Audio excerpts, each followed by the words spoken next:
Hey, Mike. I know I'm never this early, but I just couldn't wait to talk about Jean-Claude Week. Man. Okay, so just make sure you get all that fleshed out. Matt will be here in probably about an hour or so. We got plenty of time. There's no way he'll walk in on us.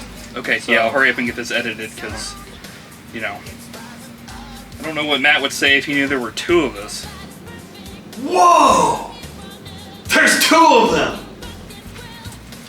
Holy shit! Okay, so this is Buddy Shots 124. When we get started here, I want to give a shout out. You remember when I told you about how Tabi was going to put us in the newsletter or whatever? Yeah. So that's upon us, the June newsletter, Organization Pending. Tabi is like a close friend and a long supporter of the show. Super fan. Yeah. And so check out organizationpending.com newsletter/newsletter. We're in there, and yeah, their business is about that's very cool. Yeah, I was just like, you know, very nice. Yeah, very cool. But yeah, very awesome. Thanks, Tabi, for continuing to be a supporter and a friend. You know, if you guys like watching the show, please subscribe. It helps us out actually a lot because we get bigger and bigger every day. And sign up for Buddy Shots Minus. Yeah. One of these days, I'm sure we'll actually have a real Patreon. But we'll see. And let us know what you think of the weird watches and stuff, even though there isn't one this week. But two feature presentations this week. It's a double feature. This is a wild choice. Hey, you know, did you think we'd ever get to the point where like I would pick two action films? You're only picking action movies now, like Stone Cold and now this. I'm like, dude, we've like switched roles. Yeah. Or Steel Justice, you mean? Yeah. Yes. Yeah, I was like, Stone Cold. I'm like, what? Is that I'm sure that's an action film. Yeah. Stone Cold, okay. That's another 90s stupid That's action hilarious. movie. So last time I checked on the poll, both Double Impact and Double Team had a 100% on the no category. Yeah. I actually hadn't heard of either one of these films until like I was looking up Jean-Claude because I wanted to do a Jean-Claude week. And at first I was going to look and see, is there like a TV show? And then I was like, you know what? Screw that. He has two fucking films with double in the title. So we'll do a fucking double week here. Jean-Claude double week, I guess. So specific. I set a new record for notes. I had a feeling you would because you sent me that text and you were like, I can't write notes fast enough for this shit. Yeah, that's how I was too. Even Roger Ebert was like, I was scribbling so fast. I was trying to He gave up on one of them. He gave a non-review for Double Impact.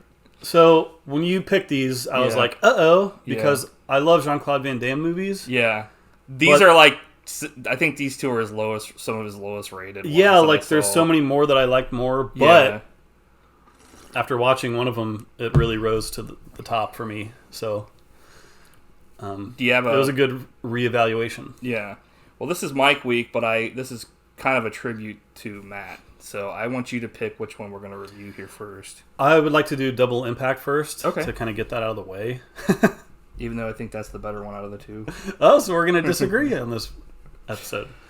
I think we'll agree that they're both like crazy, weird, stupid, totally dumb movies. I don't really think that either one of them is something that I would say if you're going to watch Jean-Claude, you have to watch these. If it was up to me, I'd be like, dude, you should watch... what's it called? Hard Target. Yeah, Hard Target. It's probably the best. Yeah. Time Cop is awesome. I almost picked Hard Target, but we've actually seen that before, and I think we've talked about it a lot. Yeah, we've kind of done that one to death. But like, even though we haven't ever reviewed it. There's probably 10 more Jean-Claude movies I like more than these, but I mean, it's still good. I'd never heard of either one of these, and they're both double, so...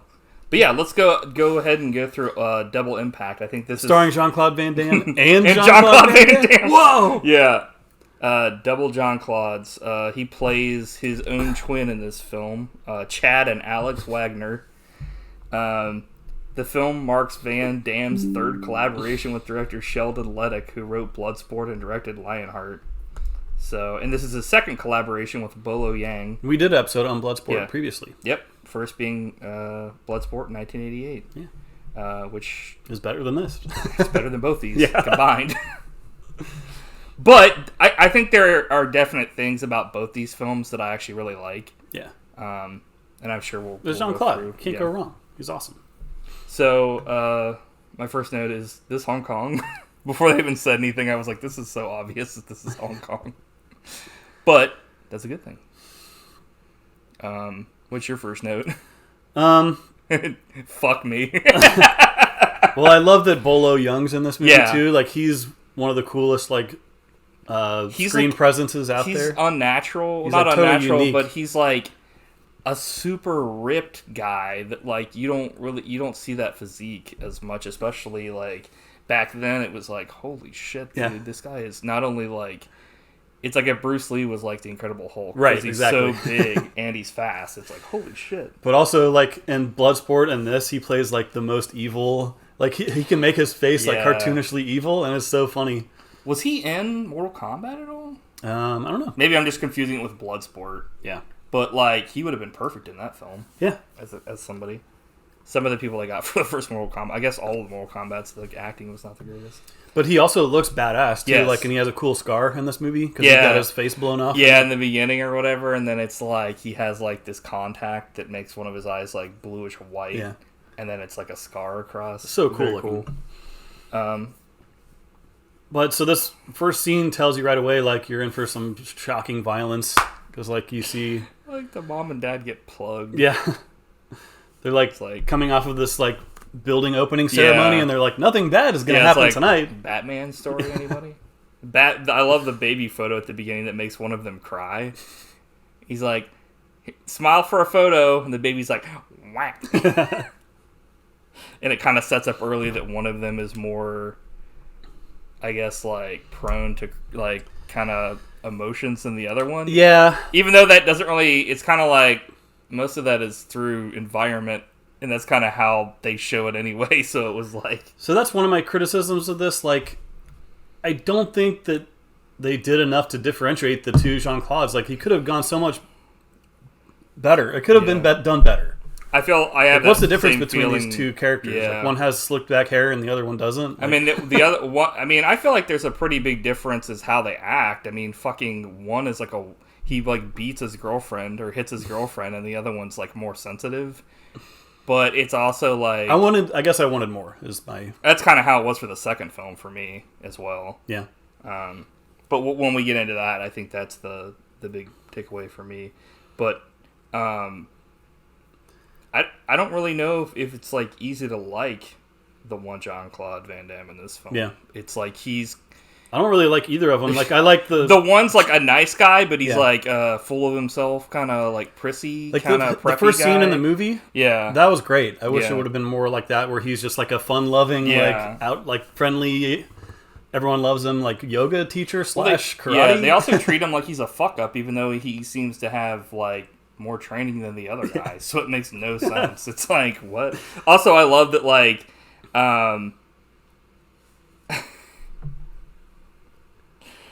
At the beginning of this, like, when they take the kids, like, to separate places, like, the one lady supposed to grab both the kids, and she only grabs one of them. And she finds, of course, a French-speaking orphanage in Hong Kong, and then later on in the film, 25 years later, like, Jean-Claude is talking to, like, his uncle, who's, like, really the guy that was, like, the bodyguard that, like, raised him, and he's like, I raised you in Paris, and I was like, so that's how they got to the fact that literally both of them like have like Belgian the French accents. accent. Yeah, it's like, okay. I was cracking up at that. It was so like heavy-handed too that like they had to tell you that when they really never did have to tell you that at all. So Sheldon Lettich, I love you, but his writing leaves a lot to be desired. Like this movie makes no sense at all. Like it is nonsense garbage. Yeah. It's kind of like the last movie we watched last week, Steel Justice. Or not last week, the last one I picked. It makes for like a fascinating movie to watch because I was like cracking up through this whole movie because it was just so stupid. I couldn't believe what was happening. There's a part where like the girlfriend like thinks that the prissy Jean-Claude is her boyfriend, and she's like, wow, you really dressed up because you haven't met the other guy yet. And fucking like she's like rooting around in his like fucking pants, and he's like, keep going. There's a big surprise. A huge surprise. And fucking, he comes in, and it's literally just a zoom of his face, and he goes, hits the fucking camera. He comes in looking like fucking Rob Van Damme with his hair slicked back. He's like, woo. I mean, obviously Rob Van Damme got that shit from him, but I just thought it was hilarious. Also, Jean-Claude says Frank or Frankie like 30 times before the 15-minute mark, which I was cracking up. Frankie, what up, Frankie? Jean-Claude says this place sucks when they go to the bar. I was like, what in the hell is going on here? So Frank is played by Jeffrey Lewis, who's like a character actor who you've definitely like seen his face before. He was cracking me up kind of because at first... He's pretty good in this movie. I mean, his reactions also kind of didn't make any sense, though, because there's at one point, like, this lady says, you want to dance or you want to have a date with me? You're so handsome. And he's like, haha, and she's like Sean Connery, and he's like, what? And I'm like, what? Yeah. Why would you react like that? Like, he was, like, pissed. Whenever I see him, I always think of Salem's Lot, because he turns into a vampire, and it's like one of the scariest things I've ever seen. He's like,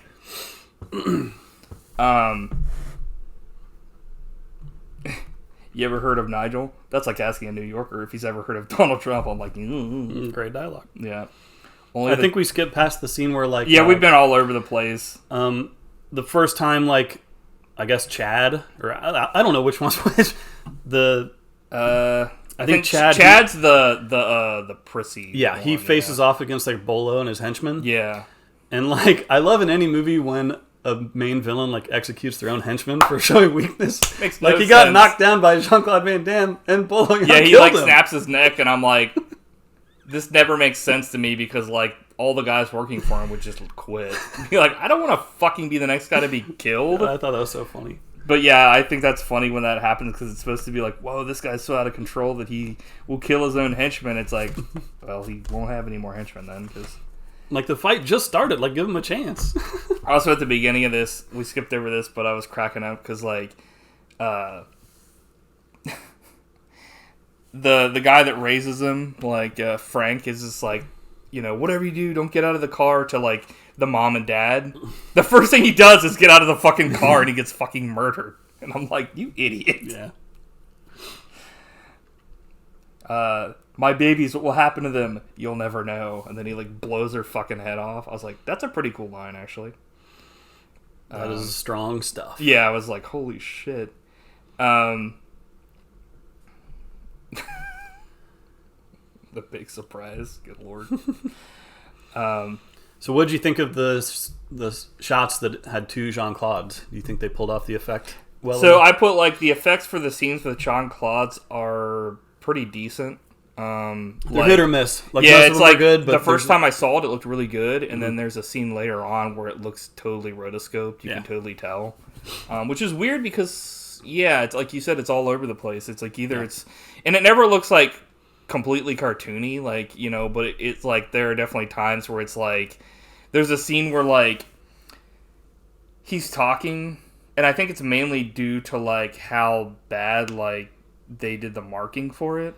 Because, like, they had to have seen, like, in post, like, it doesn't even look like he's looking at him when he's talking to him. He's just like, yeah, man. Yeah. And it's like the guy's, like, kind of right next to him. It's a little off. Yeah.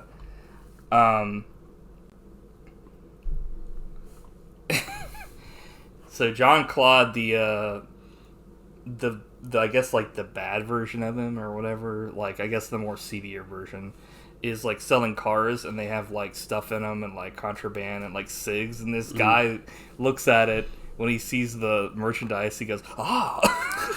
And I was like, such Hong Kong kind of acting. It was just, like, so over the top. I think this movie delivers some pretty good action. Yeah. It's and as always, like, Jean-Claude's, like, kicks are so awesome. Yeah, like, he's like the number one guy for, like, just kicking and, like, being able to put his leg as high as possible because it's ridiculous. It's like there's a part where he, like, in the beginning of the film, he's just, like, doing aerobics, doing the splits. Yeah, and then he's, like, splits. showing everybody that he can, like, do the splits no problem. And it's awesome. I mean, that's what you want to see in a Jean-Claude movie. So Right. on that part, it definitely delivers. I'll give it that. Yeah. I think the only thing that I kind of would have liked to have seen more is more like, and I think it's mainly due to the technology maybe at the time and how hard it would have been to do this, but it would have been nice to see more like brother team moves and stuff. But obviously, like, they would have, I think, like, definitely they'd have to use like a ton of stunt doubles or something. I don't know. I mean, I thought when they were fighting on the boat and like I guess like Alex is choking a guy so much he's bleeding from his mouth. I was like, what the fuck? Holy shit. And then like Chad, like the wimpier version, is like, mama. He's like, help, I'm gonna be killed. And then Alex points to the water, and the one guy saw him almost choke a guy to death, and he just jumps into the water. It's very like goofy, like, you know. I thought this was kind of weird though, because there's a lot of like stuff in this movie where it's like the tone is, it's kind of like how the other film is, where it's like, once we'll get to that and talk to it, but it's like it's all over the place as far as like one scene, like it doesn't, like, the scenes kind of don't go together as much, and it's like, so like they dump the cars and they shoot him and blow him up, and like Alex is like, you expect him to be like pissed, and then when he comes out, all he says is welcome to Hong Kong, and I'm like he looks like he's pissed because they just blew up his like contraband and like the money he was gonna make to like save them. But, like, he comes out and just flips, like, I guess, like, it's, like, the thing on top of a car, like, the little, like, hood ornament, and he's like, welcome to Hong Kong, and I'm like, what? Yeah. Like, why would you be, I don't know, I just thought it was weird. Throughout this whole movie, like, Alex, I guess his thing is he's always, like, brooding, and it's... There's a part in this movie that makes absolutely no fucking sense for that. We'll get there. Yeah, and I was like... I just wish it was a little more fun. Yeah, like, I know. It's a little bit too serious. Well, it's also, like you said, like, I think that, like, his character is just not enough of a bastard, but then sometimes he's just randomly he's, like, worse than the villain. It's all over the place. What? Also, this movie's almost 2 hours long. I think it's too long. It drags a little bit. I don't think any action movie should be over 2 hours. And there's just a lot of, like, shoe leather. Unless they've got, like, a good reason, you know, and this just doesn't have a good reason. There's just, like... Yeah, a lot of shoe leather. Oh, there's a scene where they arrive at, like, their new hideout and check it out. And, I'm like, and it's, like, a 5 hour long... Is this really necessary? Like, joking around, fuck around. What do you think about the live frog getting fucking chopped up on screen? I was like, what the fuck? This is definitely, like... You know, something of like yesterday. Yeah, I hate that. But I was like, oh, it's a frog, and then they just cut its head off and then cut off its limbs and cut it in half, and I was like, okay, well that definitely wasn't CG, but sweet. Also, they're trying to like pretty much prove that like the one guy is like a complete like bastard. This is what I hate, or not hate, but this is what's so insane about this movie, because there's like the whole movie is about finding documents to prove what we saw in the first scene of the movie, and Jeffrey Lewis explained to them. Like, we all know. Yeah. Like, let's get to the revenge part. But the problem is, stupid. Like, they're looking for proof that it actually happened. It's like, who cares? The audience doesn't care. Right, but, like, as far as a plot goes, I mean, like, it makes no sense. Like, he says, like, she says, we need proof, and everyone's like, yeah, no shit. We need, like, I guess, like, a paper trail, I guess, to actually prove this guy's, like, you know, like, behind it, and he's a bad guy. And, like, the one guy that, like, Frank is like, we don't need proof. I was there. I'm like, just because you were there doesn't, like, what your testimony is going to do anything. Yeah. Like, I thought that was funny, but it's also, like, there's a thing where, like, I guess they're saying that, like, Alex and, like, Chad are the rightful owners of the bridge. But, like, once you make a bridge, you don't fucking, like, own it. Like, I'm assuming they were contracted to make the bridge. Like, the guy that was contracted to make the Empire State Building doesn't fucking own it. Mm-hmm. You know what I mean? Like, and so, like, they made this, like, bridge that goes underwater or whatever.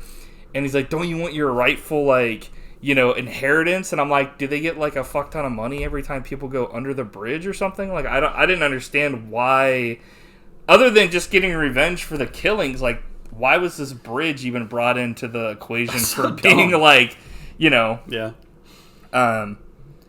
This part was hilarious, though, because he goes, Oh yeah, she's been working for Griffin for a long time. Like Alex says that to Chad because Alex is, her girlfriend or her boyfriend. He says, "Oh great, she's gonna tow." I was like, just the way he delivers it, like he doesn't give a fuck.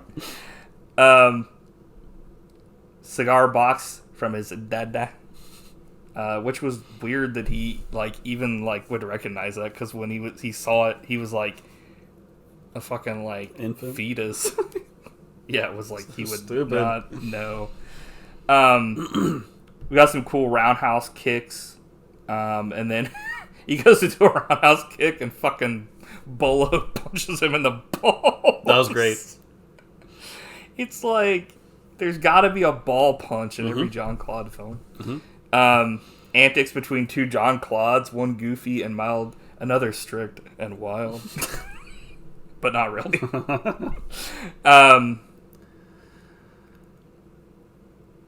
I put out of control shooting of Seaside Warehouse and explosions galore where they go to try to infiltrate and he's like, don't fuck up, and he fucks up. And then I thought that was funny though because he still accomplished right. I was kind of like, why are you pissed off? Because at the end he's like, bro, we did it, and he's like, did what? You fucked up. That's and I was so like, stupid. Fucked up. Like it's like he's just going out of his way to treat his brother like an asshole for no reason. There's no reason.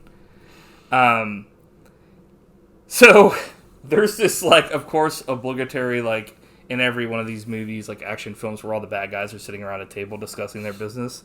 He says, as the next area of business, our factory was destroyed. I'm like, wait, wouldn't that be the first area of business? What were they talking about before? Where they explain the plan. First they explain the plan, and I'm like, everybody that's at this table has known about the plan since it was fucking conceived. This is literally a fucking they're explaining it to the audience, and then they're like, okay, the next area of business that actually concerns people at this table and not the audience is that our factory was fucking destroyed. And I'm like, what? Why wouldn't you say that first? I was cracking up. See what the writing is. Oh, dude, it's all over the place. Yeah. And then we've got a lady assassin that jumps on a dude and kills the shit out of him. That was pretty cool. Yeah, I like that character. It was cool. Guy tries to jump Jean-Claude and totally whiffs and falls. I thought that was funny. It was that was some great. random shit. What was his plan? He was yeah. It's like the guys in what was it, The Killer, where they just run up to the house and lay down to get killed. Just get shot on the floor. Yeah. It's but this scene is there's so much time. They put a bomb in the crate of whiskey or whatever, and I'm like, come on, let's get to. Well, I didn't understand what that plan was because there's two of them. I know. And one of them brings it. And then another Jean-Claude shows up with another thing of it. And I was like, what? Was there supposed to be, two bombs? Or, what the fuck was the point? That's when I sent you that clip of that one dude screaming explosion. He's like, ah! Yeah. I'm like, who is he, this, me? reacted before the fucking explosion happened. Bunch of random birds hanging at a hideout. So I guess he gets a call that she's in trouble. I guess what's his name? The good brother gets a call that Chad. the bad brother's girlfriend is in trouble, and so this kicks off the dumbest in a sea of dumb shit parts that of this I've movie. seen. This is outrageous. This is probably the stupidest thing I've ever seen in a film because I agree. It comes out of nowhere. So I guess throughout this film, this guy's just very possessive, the Alex guy or whatever. And he's he couldn't get a hold of either Frank or his brother to come help him to go save her and to bring her back to the island so she'd be safe. Because she found out that just because they were outside doing chores or something. Yeah, they were training or doing some bullshit. They were cutting up logs or sticks or something. Why? So then he goes out to take the boat himself. And throughout the time of all this, there's a scene where a guy gets his neck sliced by a kick. I don't know how the fuck that happened, but I remember watching it being then they're chased, and as they're being chased, the lady's clothes are falling off more, and I was cracking up. Alex is sweating a ton, thinking and worrying about his girlfriend.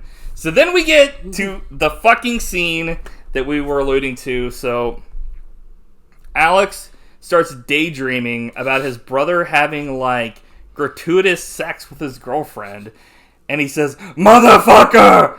And he's, like, breaking shit. And, like, I'm like, what the fuck? This is, and like... they just keep editing back and forth as he gets angry and angry. And, like, with the thing of Jean-Claude having sex with this woman, like... They're both naked, but obviously... But then we see the sex scene that he's imagining. Yeah, we're seeing this imaginary sex scene, and it's, like, obviously not happening. It's all, like, in his mind, but, like, there's no reason that this would even, that he would think. He's, like, unreasonably drunk, and then he hits his girlfriend when she gets there. I was like, how is this character fucking likable? He just went on, like, this huge, like, imaginary... This is worse than any sitcom level, like, miscommunication. Dude, I was like, what the... It also makes no sense because, I mean, the whole thing makes no sense, but it's like... He starts having this, like, disillusion before he even starts drinking, and then he starts drinking, and it gets even worse, and it's like... So, what made him think that they were just going to start... Not only, like, that they would kiss, or, like, he would accidentally see her naked, but they were, like, straight up having hardcore fucking sex. Like, what?! I've never seen it. This literally just came out of nowhere. This was like my head was about to explode. They put like a porno in the middle of this film for no reason. I didn't understand what was going on. I was like, I've seen a lot of fucking weird shit and crazy and goofy stuff. This is probably the craziest and goofiest thing I've ever seen, and it wasn't supposed to be fucking like crazy or goofy. It was just supposed to be like his shit, and I was like, what? I don't know what the fuck they were thinking with this. Good God. Then there's a line that makes no sense either. He says, "He brother because he looks like me." I'm like, no, because he's your fucking brother. What are you talking about? Also, like, yeah, like, people just don't look like each other. But I guess they had to come up with some reason for the two Jean-Claudes to fight. Which, that's the best they could do, I guess. Yeah, that's the worst. It's like, fire these fuckers, man. Alex really comes off as a total shithead. Like, he's, at this point, he has no redeeming qualities as, like, a fucking quote-unquote hero. Because he's literally just, like, he hits his girlfriend. He's about to kill his own brother for no reason. He blames his brother for something that didn't happen. He fucking beats his girlfriend or, like, smacks her. Fucking, it's like, he's getting fucking unreasonably drunk. Not that that's a sin, but, you know, it's fucking, he's doing that and it's fueling all this shit. And, like, the outcome of this is it, like, they both fucking, like, essentially, like, are, the next day, they're shown to be outside in separate areas when, like, they both fell asleep on the beach. Both Frankie and the dude's girlfriend get kidnapped. So, like, essentially, Alex fucks everything up when he's the one that said that, like, Chad is the fuck up. It's like, dude, you're worse than he's ever done, you idiot. But the fight between the two Jean-Claudes was kind of cool. Yeah, I mean, it was fine. Like I said, it would have been nice to actually just see more of them fighting together instead of this random blow-off that really didn't need to happen. Especially the way that it did. It would have been one thing if, like, they pulled up in the boat and, like, she was getting dressed, like, and Jean-Claude runs in and like, the other Jean-Claude, like, just so happens to actually walk in and see her naked, and the brother sees it, and he's like, what the fuck were you doing? You know, and they get into a fight on the boat. I mean, that would have been a cooler thing anyway on the boat. They could have done so much shit, but, you know, whatever. So, we've got a random boss fight once they get, like, they, like, bait them in by pretending to kill Frank. But Jean-Claude's reaction, I thought, here was great. It's like, he reacted like... I mean, obviously, the audience at this point also thinks that Frank just got killed, because all you hear is the blast over the audio thing, and his reaction was, like, true. It's like, I was like, man... You can't really ever see that, like, say that every person that's an action star can be a great actor, because he was fucking, that's you why know, his face was just, you know, he was like screaming and crying. It was like, holy shit, he's a good actor. Yeah. But then, like, this random boss fight happens in like this blue lighting, but the guy gets like punked out almost immediately. I didn't understand if this guy was supposed to be like something big, but he just like snuck up and got reamed. I was like, what? It was kind of cool. Yeah. Well, it was just kind of weird. I feel like I was like, who is this idiot? Then, just like in Steel Justice, the main bad guy decides to run up a crane where there's no escape. Well, the best part about this movie is there's two bad guys. Yeah. Because like once like Bolo Yeung has his fight and like gets Odd Job style electrocuted, which is a cool fight. I love how in action movies, if anytime there's an electrical panel, it's always open. It's like, yeah, so a guy can just go. Yeah, like he would hit it and it would instantly fucking electrocute the guy. So. So they're having these like two separate like boss fights against dudes that really aren't able to like businessmen, fight them. like yeah. old. But they both have the upper hand because like in one of them it's like he's in front of a crane with like shipping containers, and the other one it's like kind of a similar situation. I think it's just like the guy has like the upper hand with certain things. And most of them, those guys are really climbing that crane, and I thought it was very effective. It was actually kind of scary to watch. Yeah. So then this one guy gets his arm crushed in some gears, and I was fucking cracking up because he was like, yeah. I thought this was a really cool scene. So like I said, the one Jean-Claude is getting like chased. I think it's the Chad or whatever, because they end up doing a thing where like, I think, isn't it Chad or is it Alex? Anyway, it doesn't really matter because at this point they're not acting any different completely. Like they're not even trying. But like there's this whole thing where like the shipping containers and he gets pushed into the water by him, and the guy comes out and he's like shooting bullets and he's like, "Come on, you got to come up for air sometime." And then he like comes forward like Batman style in the cab of the machine and says, "Griffith!" like, which is the guy that like I guess killed the family or whatever. And he crushes the hell out of him with a shipping container, and when he pulls the lever, he goes, "Oh!" That was great. Yeah. Very satisfying. And like, the guy just fucking disappears essentially. Instantly liquefied. And then the other guy just falls to his death. Like he turns on this thing, and like it's like the thing was going up. He can't get off. But somehow he went down and fell to his death. No. It was like a conveyor belt that made him go the opposite way. And he fell down and fucking fell to his death. Good dummy action. Always good to see. Cool ending. I like the two boss kills in one film. Yep. But the best part is I timed it. The length between the final boss kill and the credits. 1 minute 5 seconds. Yeah. Like perfection. And it ends on a freeze frame. Yeah. It was an acceptable one this time. When they hug finally as brothers, I didn't almost cry. I did think it was kind of cool, but it would have been nice if like later they had done that like earlier in the film. But exactly. So at 1 hour 44 minutes and 8 seconds, we got the freeze frame, and he gives the La Rosa's Delish okay sign from the fucking painting. He's like, and then it plays like the 80 gunshots. It's like, and then it plays like a song. I was like, dude, this is fucking ridiculous. Feel the impact. Which that song rules. It was great. Loved this. it. This is stupid. But it's an action film, so it makes sense. So yeah, I mean, it was. Yeah, I mean, we kind of ripped it apart, but it was entertaining for the most part. Jean-Claude was great. I like the idea of the double Jean-Claude. I think that like there are certain scenes where you can tell them apart rather than others, and then when it comes to action, it's really not. They don't have different fighting styles, and they also don't like act any different when they're fighting. So this movie's also like a movie of two different things, and it's kind of how Double Team is when we'll be talking about it for a little bit. Where it's a double film, almost. I think it's a triple, but yeah. Anyways, this movie's you're like I watched another version. Capital D dumb, but I still like it. But I'm going to give it a 6.95. It doesn't quite hit the mark, and there's many Jean-Claude movies that are way better. Yeah, I mean that's kind of a think that's kind of this week.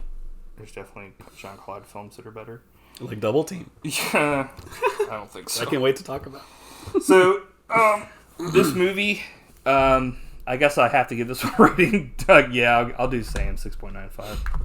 The ratings are meaningless on these films for me. So let's talk about Double Team. Yeah. The other one, Double Impact, I think it was 91, right? Yeah. And this one came out in 97. So Jean-Claude's a little bit more wiser in this film.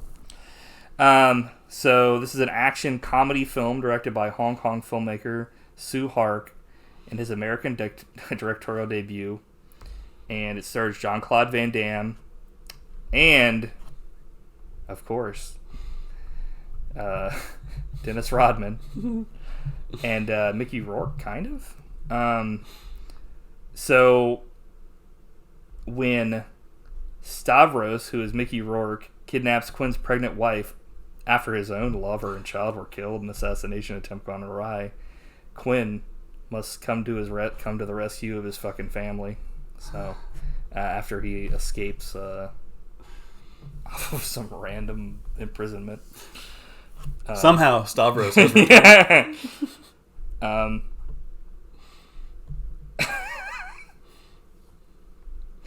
So right off the bat, there's so much stuff that happens in this first little bit of this film. Dude, there's so much nonsense. Like, this movie contains enough bullshit for, like, 3 movies.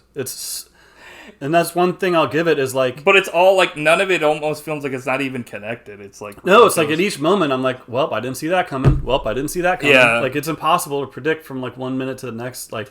I couldn't write everything down at the beginning, but I wrote down one specific thing that had me laughing my ass off. Jean-Claude Van Damme is, like, I guess, escaping on his fucking car or whatever the fuck. It's, like, some specific thing for... It's like, let's get to the action right away. Don't even explain what's going on. Just start. And this guy is on a motorcycle, and he crashes right off the bat and fucking is burning to death. He's like, oh! And it's like, of all the shit that was happening, I was like, what in the fuck? This is just like... This is like a Paperboy, like, bedlam is happening on the streets. I was like, what the fuck? I thought the scene was kind of cool, because he's driving, like, a huge, like, I don't even know what it is, like a giant truck. It's like a made for this film kind of thing. Like a super truck. He also, like, it's like a dump truck that he somehow ramps over a train, which I thought was a cool thing. That was awesome. But I said, that's how you start an action film. Yeah. Then it kind of went downhill from there. The director, Choi Hark, he's made a ton of, like, Chinese films. They're, like, he's one of the top directors. Right. He did a few American films, like this one, and another one with Jean-Claude Knockoff, which is way better than this. But that's Seems to be like a running theme this week. But it's a buddy movie with Jean-Claude and Rob Schneider.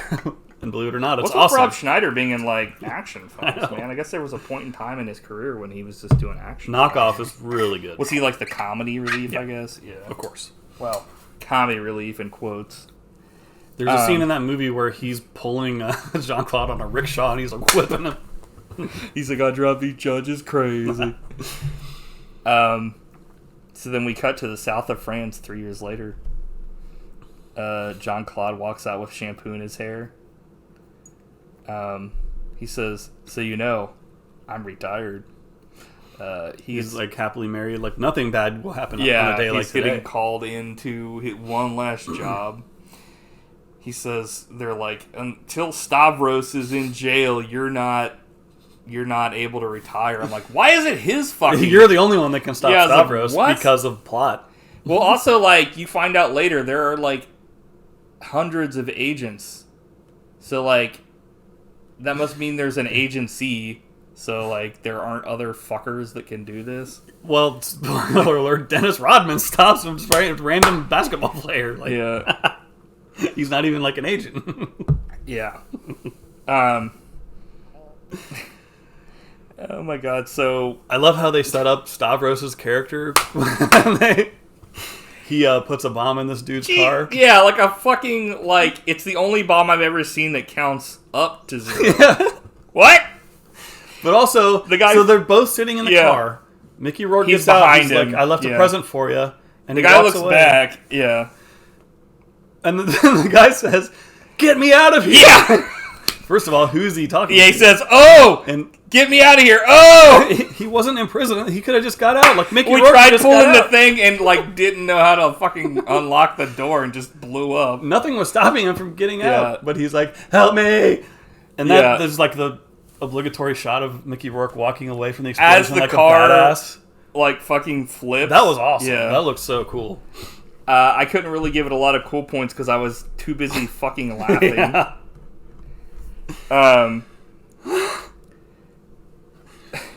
So We need to talk about Dennis Rodman. What are your thoughts on the worm, Dennis Rodman? the worm. So I don't know how to put this, but I think he's the best part of this film, in my opinion. I agree, 100%. My biggest criticism is going to come from the fact that they waste too much time in this film. Yeah, like so. Um, I've seen this movie a few times, and every time I watch it, I'm like, it's a buddy movie with Jean-Claude and Dennis Rodman, but it's really not. And Yeah, they put him on the poster and they put him in the title, but like he has one scene at the beginning, Yeah. and then in the final action sequence, like they he's team kind up. of doing stuff in the last like Third, 20 minutes, if that. Like, it's like he doesn't really even show up for a bit, and then he doesn't really show up again until halfway through the film. And it's like, Yeah. can you imagine if like a buddy film was like that? It'd Yeah. be like people would be like, "This is the worst film ever made." It's also weird because It's because they had to insert a whole other movie in the middle of this movie. Yes. A movie that actually had like a cool idea, but it's its own movie. Yeah. I think they kind of forgot about it too, because at the very end of the film, there's some shit that happens that makes no sense as to pertaining to what. But we'll get to that. But I love Dennis Rodman. Yeah, I think he's really good in this film. I think he's great. a great actor. He's great. He's funny. You can tell he's having a blast. Yeah. And like that's fun for the audience to watch when like an actor is clearly having a great time. Well, I think he's just playing like a character that like he's. I don't know. I think he could play pretty much anything, but I think that he's doing good here. And he pulls off the like his action stuff really Yeah. good too. Like, yeah, I agree. He's better than like most action stars I've seen as far as how believable he is as a fucking actual human. But I love him as a basketball player. Yeah. He was definitely like out there as far as like he shook it up and stuff. Yeah. He's the greatest rebounder of all time. There's a really cool stat about Dennis Rodman. And he was in the NWO. Was he? Yeah. They brought him in and everybody was flipping out and shit. So there's been 10 times in the NBA history where a player has scored 0 points and got 20 rebounds, which And it was that's an him. insane stat. Dude, that's awesome. 7 of the 10 times was him. Like, that's insane. He's a team I love player, that he I just guess. he dedicated his craft to like rebounding and defense and like intimidating people, and Which it is was- funny because like it's great. it comes off back in the day.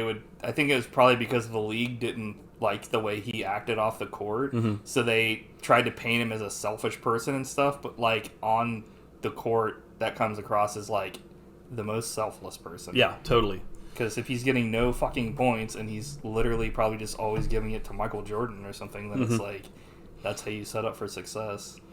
Yeah, and he won championships with 2 different teams, There which you is go. always impressive. Like, so what you're saying, he's a complete loser on the court. But I have a tale about Dennis Rodman. I think I've told you this before. I may even have told it on the podcast. But Let's tell it again. in 1998, when Dennis Rodman married Carmen Electra for like a month, Oh, I forgot about that. they got married in Vegas, and my dad I was the preacher. my dad happened to be in Vegas for like business at the time. Dude. And he just so happened to like spot them at Caesar's Palace like after in their after party. Yeah. And then he like lurked and like stalked him and followed him around. And he like Dennis Rodman was totally wasted, and they would just like it was Dennis and Carmen and like they had a little entourage. Yeah. And they were walking around Caesar's Palace like going into stores, and Dennis Rodman would be like, "I'm buying one of everything in this store," and like they would just buy one. Like Dude. his crew would like Holy shit. he was just living it up like Yeah. the true rich celebrity lifestyle. And how cool is that? Yeah. But back to this movie. I don't know if I've ever heard that story, honestly. Really? Yeah. I'm surprised I haven't told you that. For some reason, I thought you were going to say that, like, your dad, like, got married to them, too. He was super drunk. He was best man. He rebounded all the fucking... the rings. Yeah, he was like... So speaking of Dennis Rodman, one of the things here that... this is like dialogue. There's a lot of dialogue in this film that's like double impact, where they wrote it down and they wanted to get it in the film, but it doesn't make any sense. Mm-hmm. There's a part here where Jean-Claude to Dennis Rodman says, "I've been wanting to ask you about your sex life," and he said, "I would go, huh?" Like, it just comes out of nowhere. Like, what the fuck are you talking about? The dialogue in this movie, like, they don't speak in like the way humans speak. Right. It's like one-liners back and forth. It'd be like if AI like 20 years ago. Yeah. Like, it's actually good now, but like it's like Bonzi Buddy or something back in the day, or like the paperclip shit. It's like, what? But a lot of it's just to set up like Rodman's basketball puns. Where he's like, I quit the Bad Boys, and it's like he played with the Bad Boys of the Pistons in the 90s. It's like, but if okay, like you didn't know nice that, reference. You'd be like, what the fuck are you talking about? Friggin' Rodman, ADR. There's a little bit of it here that was kind of out of control. There's a part where he just says their backs are turned to the camera, and it's just like, got it. And I'm like, huh? I'm surprised this isn't your favorite movie of all time because of all the ADR like wackiness. It's out of control. Totally. I think my biggest disappointment comes from like what could have been. Sadly, like I feel like there could have been so much more with Rodman. Yeah, because I like him a lot in this. My fantasy is like there's a 3-hour director's cut of this movie. I'm like, give me more. Like I could. There could have been so much more. Well, the problem is there was so much more, but it was way too much. Slow motion Mickey Rourke kissing his kid. That's another thing we're going to talk about here. Mickey Rourke is like supposed to be the big bad of this film, but I never really felt that he had like an over presence in this film. Like it's another film where like they had like somebody that could play a good bad guy, but like he barely is in this film. It's like I feel like nothing to do. The problem is like they spend way too much time on this like prison idea. And, like, when it's finally over, it's like there's, like, a half hour or more that is spent on that, and then you finally get back to the actual movie that you started watching the film for. So, yeah, he goes to a futuristic prison in this movie. Yeah. Why? Also, let's talk about the hard target moment in this film, where the fucking tiger tips Mickey Rourke off that he's being followed. He's like, yeah. I was cracking up. He's like, and I was like, that was outrageous. Was that what you were thinking when you saw that? Yes, I can't believe they did that. I was because he's like, and Mickey Rourke goes, and he blows this dude up, and I go, what the fuck? It's like if you're trying to get someone to look and like notice something, it's like, yeah. Also, what'd you think about Jean-Claude? He, like, fucks up his QuickTime event, but somehow still knocks the guy out with a kick. He, like, falls on a can and then turns it into a spin kick. I was like, what? Not just any can, a Coca-Cola. Yeah, which I didn't really realize that was a big thing until you get to the end of the film where it's like... Dude, the Coke product placement is... I have no words. Yeah. It's like in Austin Powers, but in Austin Powers it's a joke. Yeah. But in this, it's like... So Rourke's kid gets killed. But so I have a question. Yeah. Why was he at this carnival with his whole crew?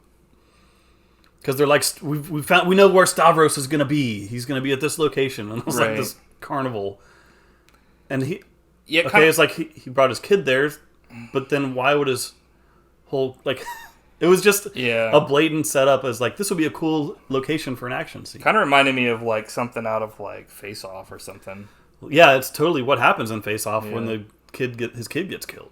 But it's just kind of like, I don't know. I felt like this was supposed to be fleshed out more because like his son seemed like a son that he had with like this lady or something that was like on the side because neither of them have lines really. So they're just kind of like, is this like a kid he had, like an illegitimate kind of deal, but he loves his kid? I mean, this guy's a bad guy or something. I don't really... But, like, he's also sympathetic to a degree, but you don't ever get enough time to give a shit about it, which is kind of like... Because too much of the time is taken up by the prison bullshit. Yeah, it's almost like you're rooting for him, because, like, Jean-Claude Van Damme killed his wife and kid. Like, right. I mean, obviously, it was like it's not a joke, but it was like an accident. Yeah. But, like, it's a prank! Gotcha! But, like, you could see from his point of view... even at the end of the film, I mean, when he dies, it's kind of sad the way he goes out. Yeah. But it would have actually... I mean, I don't want to do, like, a what if, but it's kind of hard when, like, you watch the film and there's so clearly two different movies being put into this one film. And not like in a... what's the film we watched for Halloween that was, like, Tarantino? From Dusk Till Dawn? Yeah, it's not like that where it's two different films, but they, like, blend together. It's like one of the... Like, the good part of the film is cannibalized by, like, this other part of the film. I like both parts, though. So. I mean, I think the problem is they kind of ruin being in the same film. That's why I want a longer version. Nah. I think it ruins it, honestly. That's why I have to, like... That's why I'm a little disappointed. I think that's what takes it to, like, next level stupid, like, so bad it's good. No, I mean, I like that stuff, but I just think I would have liked to seen a whole film on the prison or a whole film just like that was the actual film. I won't argue with that. Like I said, I don't want to be doing like a what if, but like it's hard to not when it's the way that it came out. Hospital explosion that looks like Jean-Claude is in ecstasy, not pain.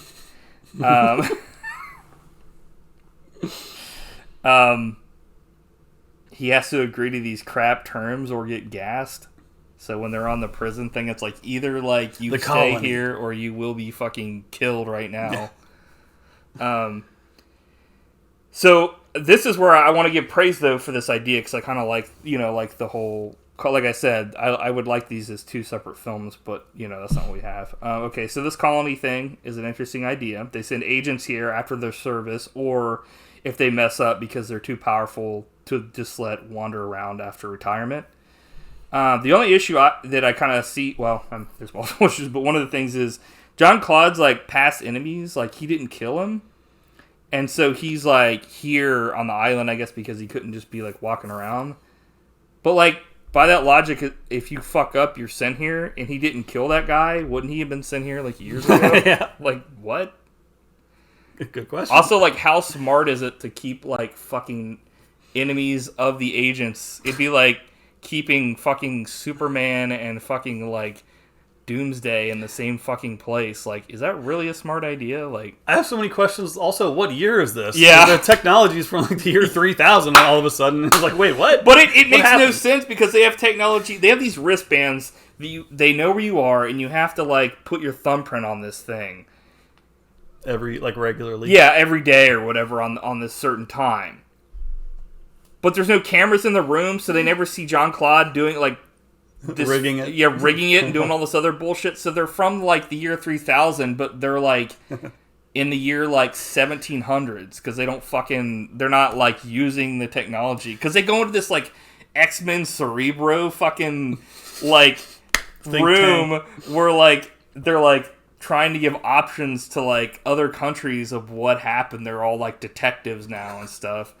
Those scenes are so stupid. Yeah. They're coming up with like these theories and like ways to solve these problems. I'm like, come on, dude. I mean, I think like the idea of like say like a James Bond or a Jason Bourne or John Wick after their retirement, them going to this place and actually like work, not voluntarily, going to this place called, like, the agency or the think tank or something, and them working to, like, help with world peace and stuff, and, like, giving them something to do once they've retired. That's their job now, or whatever.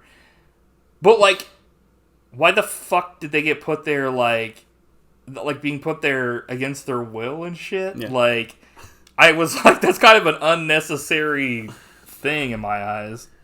Did you like how he was able to rig his escape with the like help of a can of Coke? Yeah, and it was a racer, too. The greatest product ever, yeah. Coca-Cola. What can't it do? Then he's flipping a cigarette into his own mouth. That was cool. Yeah. he drops the cane and starts kicking the walls. So you're like, okay, he's not actually like fucked up. He's been pretending. And he's like, there's like 20 montages in this like these are prison awesome. scene. I loved all the montages.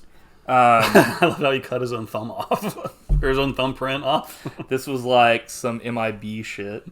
Shows montage of getting back into shape and trying to hold his breath, measuring it by cigarettes. Dude, that was awesome. When he's lifting that bathtub, it's like, you can't fake that. Like, he's really doing it. I didn't think that was awesome. I thought that was kind of stupid, because he's literally fucking, like, the air. And the water's like splooging, splashing. Well, that's what I was like, how the fuck did they not know that something's going on in there? Because fucking he's splashing water all over the place. Like, my parents, if I was in the bath and I was like fucking around when I was a kid, they'd be like, what the fuck's going on up there? Yeah, he's like climbing on walls and ceilings. Yeah. And but I loved it. It was very impressive. Yeah, for sure. Then I was thinking, like, compared to the montage in Steel Justice where he's lifting that stick, I'm like, yeah, this puts it to shame. But at least that movie somehow made more sense than this film. Yeah, every movie makes more sense than this movie. So I wrote, it's 37 minutes into this film, a film called Double Team, and Rodman has been in one segment, yet he's on the poster. Fuck this film. We talk about the hump lifting the bathtub. You're telling me they don't have cameras in the rooms to see him training. We talked about the top layer of his thumb off. That was cool. Or trackers. Like, yeah. But then we've got the escape, which the escape was really cool. I agree. So, they couldn't go more than 5 minutes, though, without something making no fucking sense. So he gets rid of the tracker. Literally, there's no way anybody would know where he was, what he was up to. He didn't tell anybody his plan.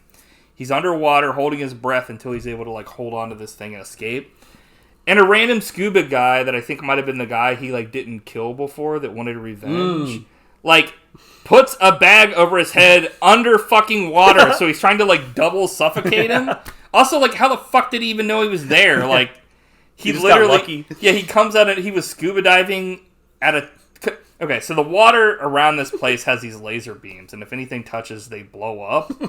So why the fuck would you randomly just be in the fucking water during the time when the laser beams weren't there scuba diving? That's a dangerous gambit. Yeah.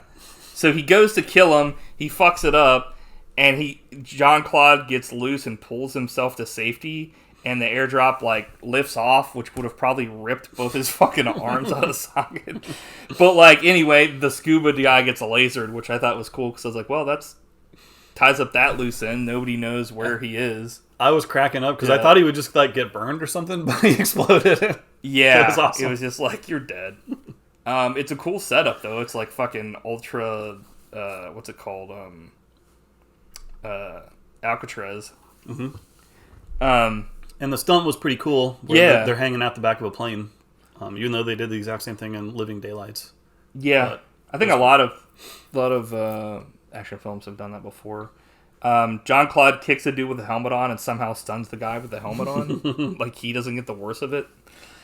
And he does some other cool stuff on the plane, and he, like, he's like, we're going to be landing soon and stuff. Then finally, this film gets back to, like, for the most part, entertainment. From here on out, it's a wild ride. Rodman returns halfway through the film, so you could probably just start watching the film here. He, at one point during one of the action scenes, I think in, like, I don't even know where they were, Rodman throws a dude, like, through a window. And then he goes, now that's what I call hang time. And I'm like, he's so 10 out of 10, dude. He's, like, fucking so strong that he's able to pull a guy off of one car and into another car. That was cool. Yeah, I was like, also, like, just the image of Rodman and Van Damme next to each other is, like, super interesting. Yeah, it's he's really like good. 3 feet taller than Van Damme, and it's just a cool. And it's funny because, like, Rodman is the more aggressive one out of the two, so it's funny. Rodman's actually not a horrible actor. I can't really think of a basketball player that's better than him that I've seen on film. Yeah, I don't know. Not Shaq in Kazam. Did you ever see that? Yeah. Really? Yeah, it's bad. I never saw it. But then again, like, I think he's definitely gotten better because over time, now that he's not a basketball player and he's more of a celebrity. presenter and stuff. Yeah.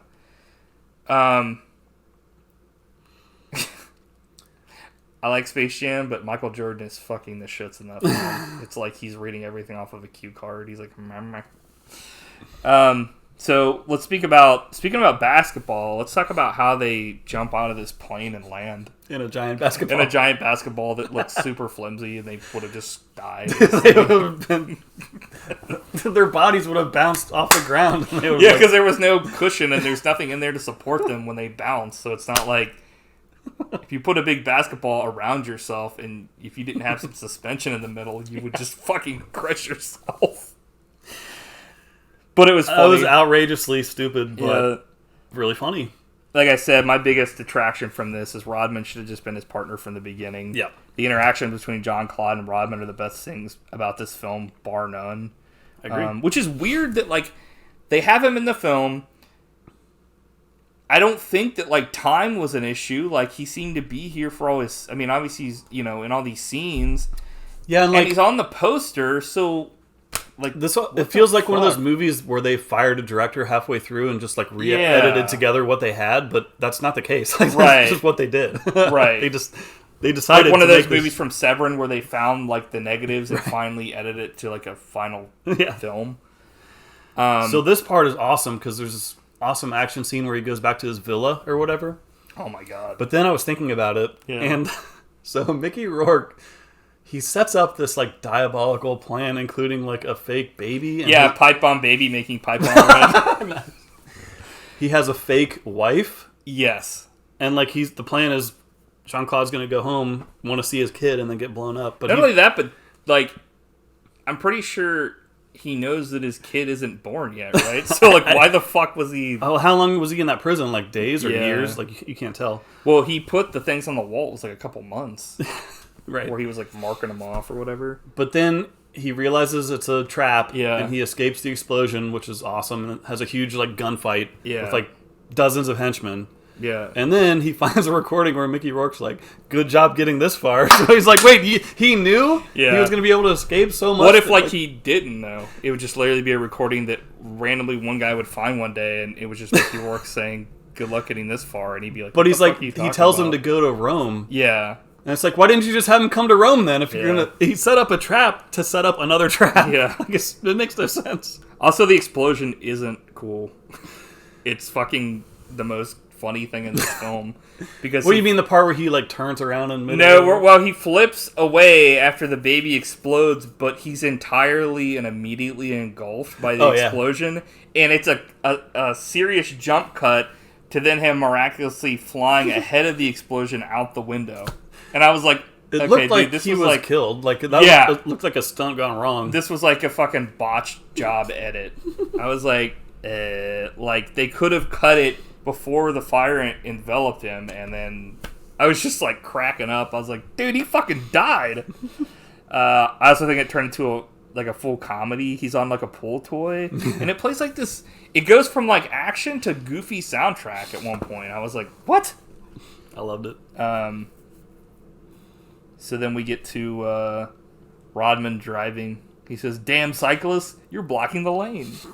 It's like, well, they didn't record that after. Yeah, but that's a cool, funny image of him like with his head out of the sunroof. Yeah, I thought it was funny that Rodman is like an inch away from Jean-Claude when they talk at one point, and I was like, "What? What's the point of this?" But it was funny. Rodman says, "You gonna send an email message?"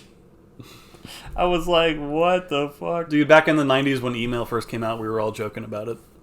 About email messages? I'm going to send you an email. Jean-Claude was giving crap to Rodman earlier about, like, blending in, and he shows up looking like...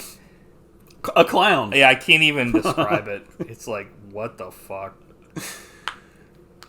And Rodman's... like dressed like Dapper Dan from the 1940s, looking cool. Yeah, so my thing is like, were they like? So I guess they were thinking Rodman would not be recognized, and the most recognizable human being on Earth. For some reason, Jean-Claude would be recognized. So Jean-Claude did like an out of control job to be noticed by putting on this disguise. You're thinking about it way harder. Rodman is like went the opposite way, where he dressed up as like the Thin Man or something. They just let him go into a costume store and they're like, pick out what you want to wear for this scene. Yeah. But at one point, Rodman says, "I call that a 5-pointer." Yeah. I have to call it a 5-pointer. I love the basketball puns. Like, I couldn't get enough. Dude throws his shoes off and was hiding a knife in his toes. Okay, so this was wild. He attacks Jean-Claude with a knife, holding a knife in his between foot. his like toes. I was like, what Can you imagine fuck? the degree of difficulty?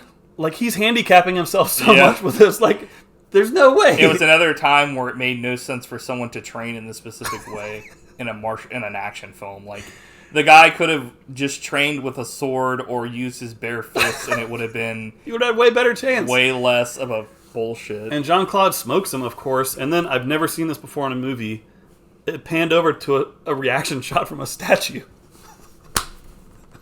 I can't believe they had the audacity to put that in this movie. Was that after the he like throws him into a wall? No, that's after the dude gets the one dude has a knife in his feet, and he puts it. It winds up in the back of another guy's head. He kicks him into it, and he like dies. And I think after all that, the statue's like, they're just like, yeah. I was like, what the fuck? It's like this movie is. I was like in heaven during this movie. Is like a comedy, but like not really, because like it's like. It's gloriously stupid. The problem is like the prison is way too serious, and then they have shit like this that's so funny it's awesome, but it's like the middle of this film gets like killed essentially. I thought this was hilarious. The monks collecting info on Rome for hundreds of years. Cyber monks. No, I was like, what? Cyber monks. Like, I was like, well, didn't expect cyber monks in this movie. Also, what is going on? They're apparently like brothers to fucking Dennis Rodman. Because he says, my brother lives here. And then he goes there and they're all his monk brothers. And they talk like... Quite a coincidence. Yeah. I was blown away when the cyber monk showed. Yeah, I was like, what the... This is the kind of shit that should have been happening the whole movie. But Dennis Rodman throws a fucking rock and misses. And he's just like, I was never really great with practicing. I hate practicing, but I never miss twice, brother. But like when he misses the first time, he says, oops, airball. I was cracking up. Yeah. But I never missed twice. Yeah. And he doesn't. He did hate practice in real life. But he always showed up on game time. There's a part where he goes, it's me, it's you. I was like, what the fuck? You go get your boy. Hell yeah. There's an extreme close-up of Jean-Claude for no reason at one point in this film, and I was just like, did they just not have footage to kind of cover shit, and they literally just zoomed the fuck in on his face? In the Coliseum, when Mickey Rourke takes off his like clothes, except for his like obviously it's like just his shirt and stuff, he's like in great shape for this. Yeah, I read he got himself in great shape for this because he knew he was going to have to look good compared to Jean-Claude, and like mission accomplished, dude. Yeah, he pulled it off. I think he's just as good. Yeah. My only problem is they didn't really use him super effectively in this film. Rodman flies in on a motorcycle and grabs the fucking kid. Yes! But that was awesome. Before that, Mickey Rourke explains that there's little tombstones that he put fucking mines under to mark them. And that's... Rodman comes in and, like, completely misses all of them. And it's just like... Jean-Claude's like, watch out, they're fucking... mines under those tombstones, and he's just like fucking driving. How was he able to do this? Like one of the, yeah, I can't even like. It looks cool though. Also, Rodman's like better than Jean-Claude in this film because he straight reams a dude. Some dude tries to like fight him, and he just kills him essentially. Yeah, that's one of my favorite parts because he's like shit. dispatching these henchmen, but then he's also like, "This is a hospital, no running, please." Yeah, like shh, quiet. Yeah, like his dialogue is great. What do you think about the tiger eating a man? It was didn't see that coming. I was like, holy shit. Also, are we to be believed that this is the same tiger from I guess earlier in the film? I think so. It's like his buddy tiger. Yeah, buddy thing. So then you find out that Rodman moved some of the crosses because there's this standoff where like they're like, they all stepped on crosses, and they're like, both Jean-Claude and Rodman stepped on crosses, and fucking, what's his name? Mickey Rourke is like, you guys are fucked now, and then he like steps on just the actual mine, and he's like, I hope you didn't mind, but I moved some of your crosses or whatever. And it was like the most heavy-handed dialogue that was given to him ever, but like, I was like, see, this is why you don't fucking like mark shit as a villain. Like, well, I also have one question for Rodman. Yeah. When did you move? And why didn't you tell Jean-Claude he was going into a trap? Yeah. Like, what? Not only that, but it's like, so the whole thing about mines is you don't see them, and they're supposed to be hidden so that, if, they're mined. They're not fucking, there aren't flags sticking up. Oh man, I was cracking up. It was great. Rodman sees a tiger. He says, "Oh shit," and it doesn't say shit for some reason. Like, he stopped himself from saying shit. That was a hilarious reaction. Yeah. So, Mickey cries and blows himself up and the tiger. It is kind of a bummer. I was like, damn. And then when that happens, all the mines go off, and a billion Coke advertisement machines like fucking go flying around. It's like CG style. It looks so bad. Yeah. But then like Rodman is able to hold up the fucking Coke machine himself and save not only himself, the other agent, fucking Jean-Claude Van Damme, and Jean-Claude Van Damme's fucking son. Just by himself! He's able to hold a fucking... The power of Coca-Cola saved them all. No, I don't think so. It was all Rodman. Well, it was, again, outrageous. Yeah. So then so we're talking about, like, earlier in this film, in the prison, there's a guardian for everybody, and if something happens, they have to take care of it. It's like buddy system style. So I guess it's meant to be shown that, like, he's supposed to kill Jean-Claude, or he's supposed to, like, do something, and if he doesn't, then someone will come for him and kill him. So at the end of this film, all he wants is, like, I guess a thing of his hair, and, like, they don't want to give it to him, and he's like, fuck you, and, like, Rodman puts down, like, a smoke bomb, and, like, Jean-Claude gets away with his son. That was so funny. And the agent's just like, well, you're not going to be or like Rodman says, well, you're not going to be getting any, of my, hair or something like that. And they laugh, and I'm like, dude, this old dude that's his fucking guy coming after him is basically dead now. Like, he's laughing that he is about to be fucking tracked down by someone else. Like, I didn't understand that. I was like, it's like this movie, once Rodman came back in, got 1,000 times better and, like, way funnier, and they forgot that the beginning of the film was supposed to be serious. It was like, what? Also, the greatest line at the end of this film, the place blows up, Rodman's standing there by himself. He says, I'll take the blame for this one. I wonder what the fine will be for this one. And I was like, dude. Nailed it. He used to get fined so much back in the day. That was great. Loved it. Yeah. A couple other notes. Sammo Hung was the action director of this movie. Which he's a legend, so that's always cool. Then I wanted to read a couple parts of Roger Ebert's review. Oh, God. Double Team is one of the most preposterous action films ever made, and I do not mean that as a criticism. Why don't you read Double Impact's review that he didn't fucking write? He just talked about how much he loves Steven Seagal more than Jean-Claude Van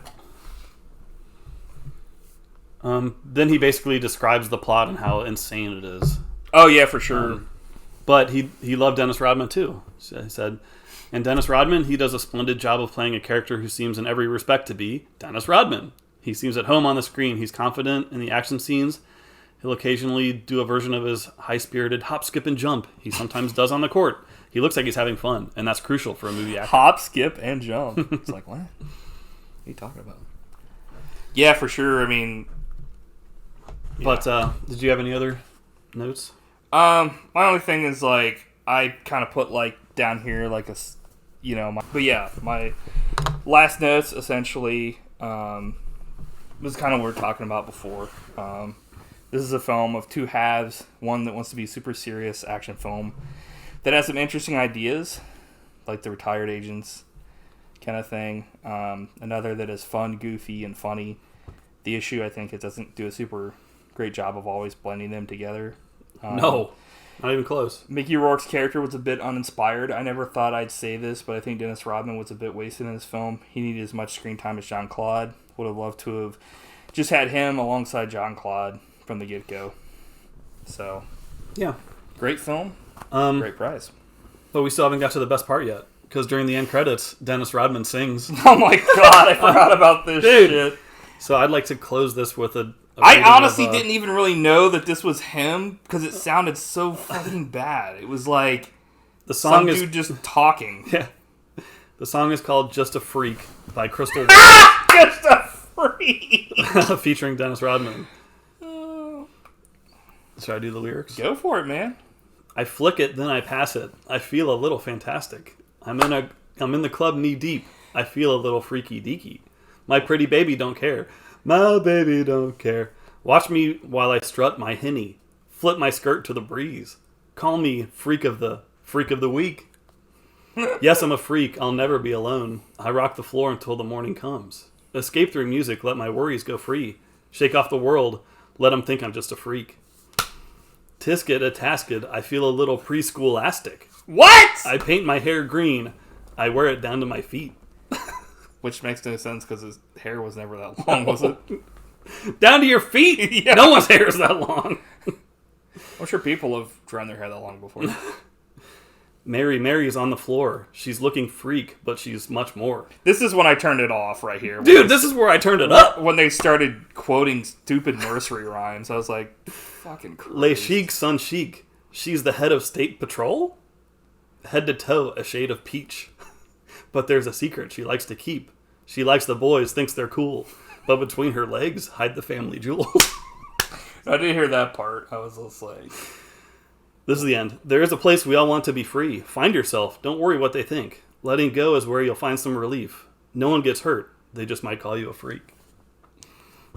Now that is touching. That is shit. Did he write that? I don't know. It's like this movie. Half of it was good. God, don't let anybody... No one can get hurt. They call you a freak. I'm like, what? Who talked about getting hurt? So before we watched this, I thought this was lower on the list of Jean-Claude's for me, but it's way up there. I loved it. 9.95. Are you high, dude? Dude, I was blown away. Holy shit. Damn. I live for insane... Well, I guess I feel bad now that I fucking shit all over it. Hey, you're entitled to your opinion. I think we agree on everything. It's just I like this kind of trash. Yeah, and I'll sanction it more than you. Yeah, you usually kind of lean into it. I'm just like, sometimes I'll lean into it. This is a so bad it's good classic. This is kind of uninspired for some of it. I really liked Rodman. Mm-hmm. I like Mickey Rourke as an actor. I just feel like he had nothing to do here. I agree. I think it's just as good as Double Impact. It's like a 6. All right. So, yeah. Good stuff, man. Yeah. Or was it? You be the judge. So, Jean-Claude week is over. And I guess it's up to you. All right. Next week. Well, I was kind of inspired by you. No, Jesus. You're like Jean-Claude week again. I wish. I would love to do it again. But I was thinking, when we watched Prime Cut, you were really taken by Lee Marvin, I think. Yeah, he was great. So I wanted to pick what I think is his best movie. Oh, shit. Which is Point Blank. Okay. And then I was thinking about it, and Point Blank is based off a novel, and they made another movie based off the same novel with Mel Gibson called Payback. So we'll do another double feature. I've seen Payback before. Oh, yeah? Yeah. That was pretty good. You're like, I hated it. I was like, this movie sucks. 9.95. So Payback and Point Blank. Yeah. Nice, man. So another double feature. It's not really a remake, but I mean, it's kind of the same story, so it'll be interesting. When you said it's based on a book, I was like, shit, are you going to have me read a book now? Maybe one day. Cool, man. But I'll specify... I want to do the theatrical release because there's 2 different versions of Payback.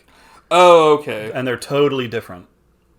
Huh. So I've seen both of them. I can talk about the differences. I think I've only seen this movie once in theaters. Like the Mel Gibson one. Mm-hmm. Is that the one where he says, "Give me back my son"? No, that's Ransom. Ah, okay. Maybe I haven't seen this movie then. Okay. Payback. Theatrical version. Point Blank. Lee Marvin version. Cool, man. Nice. Okay. Should be fun. Okay. Well, I guess that's it, guys. Thanks for coming by. Thanks for watching. And you always get a different opinion here in the Buddy Shots. Not always, but... You know. Yeah, usually you don't. Well, we agree on almost everything. Yeah. That's okay, though. I was shocked that you were... Because I was shitting on it and you didn't really say anything. And then at the very end, I was like... What do you think? And you were just like, 9.95! And I was like, holy shit, are you high? Anything that we... Yeah. It's like you with Super Mario Bros. Yeah, that's true. Like, you spent 2 hours, like, ripping that movie apart bit by bit. And then gave it a 9.95. It's like, the things we criticized about it are reasons I love it. Like, it's insane. It's one of the most insane movies I've ever seen. I don't think that, like, I don't think it's, like, horrible. There are definitely a lot of things to like about the film. Yeah. I think I just wanted more Dennis Rodman. Don't Has he been in any other films? Yeah, I actually looked that up. He's been in a couple other movies. One where he was a leading man called Simon Says. S-E-Z. Which I definitely want to watch now. Yeah, it's got to be better than this one. Yeah. I mean, not to say, just mainly because, like I said, I just wanted Jean-Claude and him to be equals in this film. So, awesome, man. I can't wait to watch next week. Well, I guess we'll have to figure out how much fun we'll have. Cool, man. Well, Thanks for coming by, guys. And, okay, well, I guess that's it. And we'll see you guys next week. Bye. Well, that episode was quite an ordeal, but we did it. We survived. Yeah, man. Congratulations. Finally.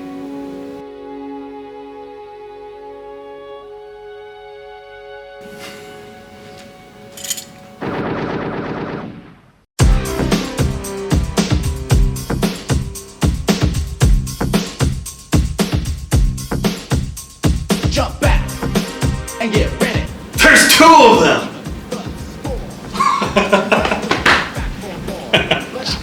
It's so stupid. Hey, Mike! Does that look right? It's a little weird looking. It's like I'm over. I'm like, Daddy. I'm like, can I have a lollipop?